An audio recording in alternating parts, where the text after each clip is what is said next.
you ever set an arbitrary deadline for yourself and then procrastinate working on that project until the day before said deadline, only to realize after like several hours of working on it, you don't actually have the things that you need to make it happen in time.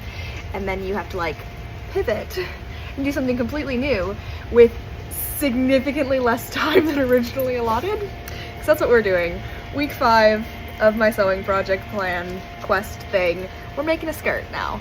And just for some added context, it's 4 o'clock the day before I plan to post this video. Full disclosure, I made up this entire project as I went with about like 3 measurements, I think, and honestly it turned out fine, so I'm okay with that. I started by folding the entire length of my fabric into quarters and then cutting those out as individual panels, which I then trimmed to length and used that trimmed scrap to make a couple of waistband ties. After serging all the raw edges, I pinned together the side seams of the front and back portions on the upper and lower panels, leaving a 6 or so inch gap at the top so that there's like a little opening to extend over your hips. After double rolling both of the hems, I connected the 2 layers of the skirt together at that little V opening. This proved to be a somewhat complicated endeavor, if we're being honest, because all of the layers had to sit together just right in order to make a skirt that could be flipped right side out with the tiers sitting in the correct places and all of the raw edges towards the inside. But once I was all sorted, I basted the top edge of the front and back halves and connected that to the waistband at the middle of the band, leaving enough to tie in the front and back.